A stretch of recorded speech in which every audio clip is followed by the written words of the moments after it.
Hello, నేను మీ CS రావు. ఇంకా ఎన్నికల షెడ్యూల్ ప్రకటించలేదు. అయినప్పటికీ కుప్పంలో మాత్రం మిలిటరీ దిగిపోయింది, మార్చ్ పాస్ట్ చేస్తూ ఉంది. ఇదే ఇప్పుడు వైఎస్ఆర్ కాంగ్రెస్ పార్టీలో గుండెల్లో రైళ్లు పరిగెత్తేలాగా చేస్తూ ఉంది. అసలు ఏం జరిగింది అనే దాని మీద విశ్లేషణ చేసుకోబోయే ముందు అసలు కుప్పంలో మార్చ్ పాస్ట్ ఏ విధంగా చేస్తుంది సిఆర్పిఎఫ్ అనేది మనం చూద్దాం. సో కుప్పంలో ఇక్కడ మార్చ్ పాస్ట్ చేస్తూ ఉన్నారు. అక్కడ ఉండేటువంటి పబ్లిక్ మధ్యలో అక్కడ వీధుల్లో మొత్తం మార్చ్ పాస్ట్ చేస్తున్నటువంటి పరిస్థితి మనం చూస్తున్నాం. ఈ విజువల్ చూస్తే ఇది సోషల్ మీడియాలో వైరల్ అవుతున్నటువంటి విజువల్. ఇది సిఆర్పిఎఫ్ అంటే సెంట్రల్ బలగాలు వచ్చాయి, సాయుధ బలగాలు వచ్చాయి. సెంట్రల్ సాయుధ బలగాలు కుప్పం నియోజకవర్గ పరిధిలో ఈ విధంగా మార్చ్ పాస్ట్ చేస్తున్నాయి. దానికి కారణం లేకపోలేదు. అక్కడ పెద్దిరెడ్డి రామచంద్రారెడ్డి ఇప్పటి వరకు కొన్ని అరాచకాలు చేశారు అనేది తెలుగుదేశం పార్టీ ఆరోపిస్తుంది. ఎన్నికల కమిషన్ కూడా కంప్లైంట్ చేయడం జరిగింది చంద్రబాబు నాయుడు. సో ఇప్పుడు రాబోయేటువంటి ఎన్నికల్లో అసలు ప్రశాంతంగా ఆంధ్రప్రదేశ్లో ఎన్నికలు జరుగుతాయా లేవా అనేటువంటి సందేహం సర్వత్రా ఉండేది. దానికి తెరదించుతూ ఇప్పుడు కేంద్ర ప్రభుత్వం స్పందించింది. రాష్ట్ర వ్యాప్తంగా కూడా ఇలాంటి బలగాలని దింపి రాబోయేటువంటి రోజుల్లో జగన్మోహన్ రెడ్డి చేయబోయేటువంటి ప్యానిక్ సిచ్యువేషన్స్ని లేకుండా చేయాలి అనేది ఇప్పుడు కేంద్ర ప్రభుత్వం యొక్క ఆలోచన, అలాగే కేంద్ర ఎన్నికల సంఘం యొక్క ఆలోచన కూడా. అందుకే ముందస్తు జాగ్రత్త చర్యలు తీసుకుంటూ ఉంది. ఇప్పటికే కేంద్ర ఎన్నికల సంఘం ఐఏఎస్లు, ఐపీఎస్లు, ఐఆర్ఎస్లతోటి సమావేశాన్ని నిర్వహించింది. ఆంధ్రప్రదేశ్లో ఉండేటువంటి పరిస్థితుల మీద సమీక్షించింది.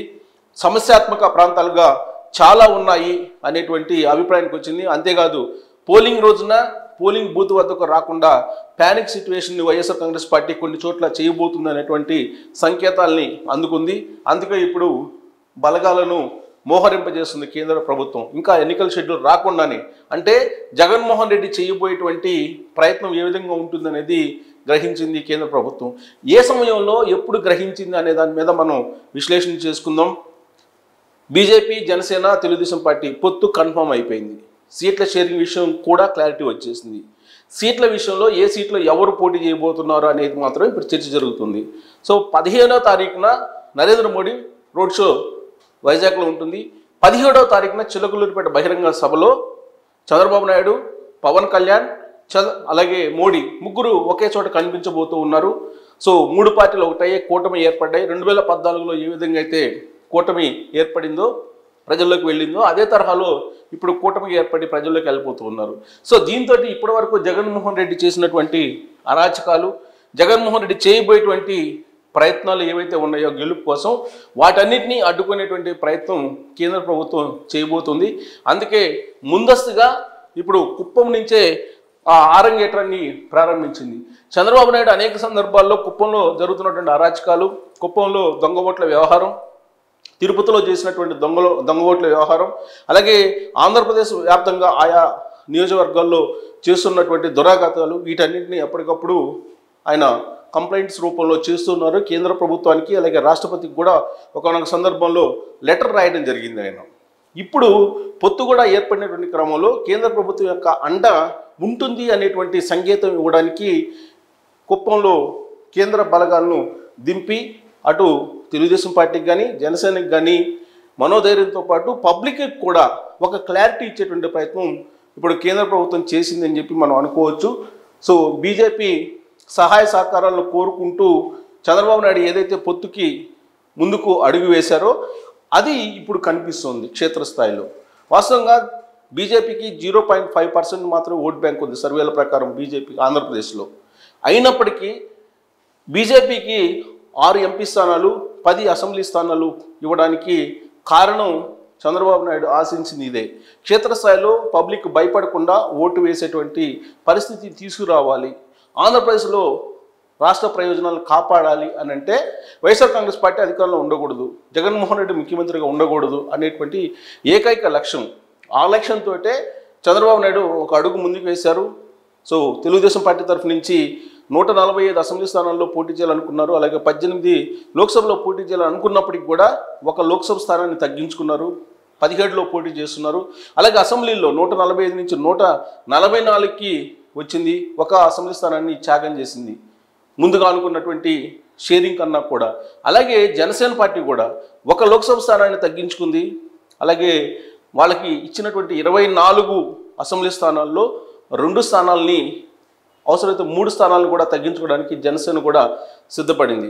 సో అటు చంద్రబాబు నాయుడు కానీ ఇటు పవన్ కళ్యాణ్ కానీ త్యాగానికి సిద్ధపడడానికి ఒకే ఒక కారణం, జగన్మోహన్ రెడ్డిని క్షేత్రస్థాయిలో ఎదుర్కోవాలంటే ఖచ్చితంగా కేంద్ర ప్రభుత్వం యొక్క అండ ఉండాలి, ఎన్నికల ప్రక్రియ సక్రమంగా జరగాలంటే, సవ్యంగా జరగాలంటే అనేటువంటి ఒక అభిప్రాయం. అలాగే రాష్ట్ర ప్రయోజనాలు, అధికారంలోకి వచ్చిన తర్వాత రాష్ట్ర ప్రయోజనాలు నెరవేరాలంటే కేంద్ర ప్రభుత్వం యొక్క సహకారం అవసరం. కేంద్ర ప్రభుత్వం సహకారం లేకుండా ఆంధ్రప్రదేశ్లో ఏ పని చేయలేనటువంటి పరిస్థితి ఉంటుంది. అందుకే రాష్ట్ర ప్రయోజనాల దృష్ట్యా కూటమి కట్టారు. రాబోయేటువంటి రోజుల్లో నరేంద్ర మోడీ కేంద్రంలో అధికారంలో రాబోతున్నారనేది సర్వేలు ముక్తకంఠంతో చెబుతున్నటువంటి పరిస్థితుల్లో భారీ త్యాగానికి తెలుగుదేశం పార్టీ, జనసేన సిద్ధమయ్యాయి. బీజేపీ తోటి పొత్తు పెట్టుకున్నాయి.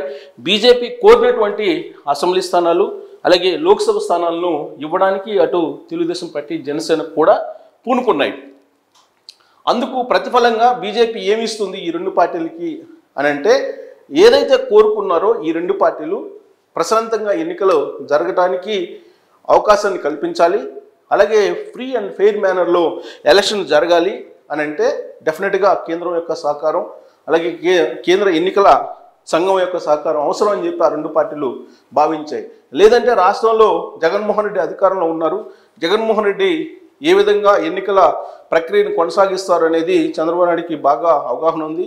అలాగే పవన్కు కూడా బాగా అనుభవపూర్వకమైనటువంటి అంశాలు కూడా ఉన్నాయి. అందుకే Jaganmohan Reddy free and fair మేనర్లో ఎలక్షన్లు జరగనివ్వరు, తన అధికారాన్ని ఉపయోగించుకొని అని చెప్పి ఆ 2 పార్టీలు భావించాయి. ఉప ఎన్నికలను చూసిన తర్వాత జనరల్ ఎలక్షన్లో ఫ్రీ అండ్ ఫెయిర్ మేనర్లో ఎన్నికలు జరగవు అనేటువంటి అభిప్రాయానికి తెలుగుదేశం పార్టీ, జనసేన రావడం జరిగింది. బద్వేల్ ఉప ఎన్నికల్లో కానీ, ఆత్మకూరు ఉప ఎన్నికల్లో కానీ, తిరుపతి లోక్సభ ఉప ఎన్నికల్లో కానీ జరిగినటువంటి అరాచకాలు అందరం కూడా చూసాం. ఎన్నికల కమిషనరు ఆదేశాలు ఉన్నప్పటికీ కూడా అక్కడ ఉన్నటువంటి ప్రిసైడింగ్ ఆఫీసర్ పేరుతోటి లాగిన్ అయ్యి ఐడియల్నే వాళ్ళు డూప్లికేట్ తయారు చేసి దొంగ ఓట్లు వేయించుకున్నటువంటి సిచ్యువేషన్ మనం చూసాం.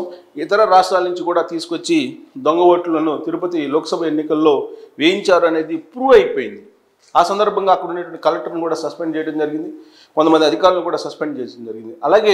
అలాగే పర్చూరు సంబంధించి దొంగ ఓట్లు చేర్చుకున్నటువంటి ప్రక్రియలో ఆల్రెడీ కంప్లైంట్ చేశారు. ఆ క్రమంలో ఎన్నికల కమిషన్ ఎంక్వైరీ చేసి అక్కడ ఉండేటువంటి అధికారులను సస్పెండ్ చేయడం జరిగింది. రాష్ట్ర వ్యాప్తంగా ఇలాంటి కార్యక్రమాలు చేస్తూ ఉన్నాయి. అలాగే వాలంటీర్ వ్యవస్థ అనే దాన్ని పెట్టి వాలంటీర్ల ద్వారా ఓట్లు వేయించుకునేటువంటి ప్రయత్నం చేస్తూ ఉంది వైఎస్ఆర్ కాంగ్రెస్ పార్టీ. దాంతోపాటు ప్రతి పోలింగ్ బూత్కి 15 మంది అక్కడ ఉండేటువంటి స్థానికంగా ఉండేటువంటి కొంతమంది యువకులను తయారు చేసింది. ఆ యువకులకు నేర స్వభావం ఉండేటువంటి వాళ్ళను కూడా జోడించింది. దీంతో రాబోయేటువంటి ఎన్నికలు ఫ్రీ అండ్ ఫెయిర్ మేనర్లో జరగవని చెప్పి తెలుగుదేశం పార్టీ, జనసేన భావించింది.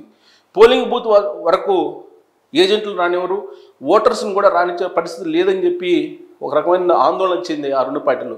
అందుకే సహాయ సహకారాల కోసం బీజేపీ తోటి పొత్తు పెట్టుకున్నాయి. ఇప్పుడు దాని ఫలితం కనిపిస్తుంది. ఇప్పుడు కుప్పంలో మనం చూస్తున్నాం, కుప్పం నుంచే ప్రారంభించారు.